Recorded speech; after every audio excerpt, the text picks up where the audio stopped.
भागवत में तो ऐसा भी लिखा है, कथा सुनी नहीं पी जाती है। पेयम पेयम श्रवण पुटके रामा नामाभिरामम ध्येयम ध्येयम सतत मनसा तारकम ब्रह्म स्वरूपम। कथा सुनी नहीं पी जाती है, तो कानों को वैसा बनाओ कि हम कथा पान कर रहे हैं। सुखदेव मुनि ने परीक्षित को आशीष दिए थे और उसी दिशा में निकल गए थे। एक बार एक शिष्य ने अपने गुरु के आगे दीपक जलाकर पूछा, नया चेला था। कई बार नए चेले बड़ा कौतुक करते हैं, उनके प्रश्नों की बौछार होती है, एक आध बात नहीं पूछते, प्रश्नों की बौछार करते हैं। नया चेला था, नया शिष्य था, गुरुजी के आगे दीपक जलाकर पूछने लगा कि महाराज जी ये क्या है? तो उन्होंने कहा भाई ये दीपक जल गया, इसमें प्रकाश है।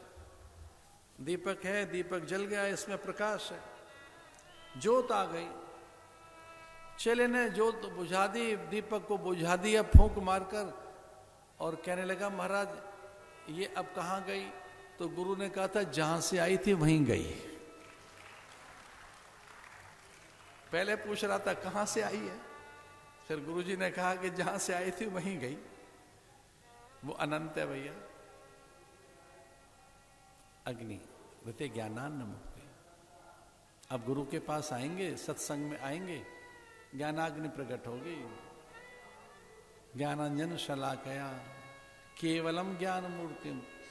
गुरु ज्ञान मूर्ति है, विचार मूर्ति है। उसके पास पहुंचोगे भैया तो विचार मिलेगा। परीक्षित का भय चला गया, भ्रम चला गया। कुछ ऐसा ही है।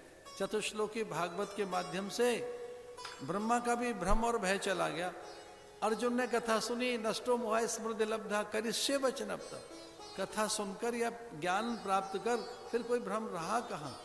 ऐसे प्रश्न अनेक हैं, जिन्होंने अनेक ऋषियों के प्रसंग ऐसे हैं कि प्रश्नोत्तर के माध्यम से फिर अज्ञान रहा ही नहीं है।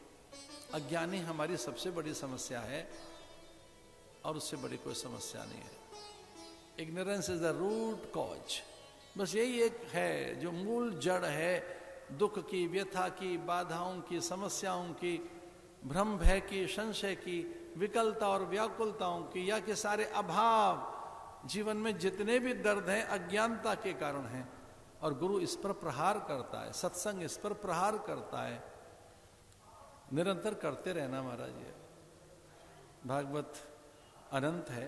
जैसा कि कहाँ से आया प्रकाश, जहाँ था वहीं एक बार मथोगे तो निकलेगा। वो तो आप स्वयं प्रकाश है। इसलिए प्रार्थना करते रहिए कि हम असत्य से सत्य की ओर चलें, अंधकार से प्रकाश की ओर चलें, मृत्यु से अमृत की ओर चलें। विशुद्ध ज्ञान देहाय त्रिवेदी दिव्य चक्षुषे श्रेय प्राप्त निमित्ताय नमः सौमार्द धारणे। आप उसका ध्यान कीजिए तो वैसे ही है। वो सौम आपके पास ही, अमृत आपके पास ही है। परीक्षित जल, पवन, प्राण, प्रकाश में वो सब में ही आपको अपने आप को अनुभव कर रहा है। उसने अनुभव किया मैं सूर्य हूं, मैं ही चंद्र हूं। उसने अनुभव किया कि धरती में हूं।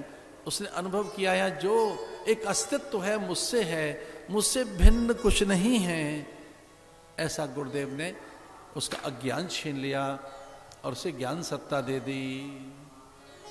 ऋते ज्ञानान्न मुक्ति। गुरु हमारी मान्यताएं छीन लेता है, मूढ़ मान्यताएं, हमारे भ्रम भय संशय, हमारे पूर्व आग्रहों को छीन लेता है। सत्संग के बाद वैसा ही होता है जैसे आंख खुली और सपने की दुनिया गई। भागवत का ये ज्ञान बड़ा अद्भुत ज्ञान है। ये मोक्ष कारक ग्रंथ है। यह पारमहंस संहिता है। विद्यावताम भागवते परीक्षा। इसमें विद्वान की भी परीक्षा हो जाती है।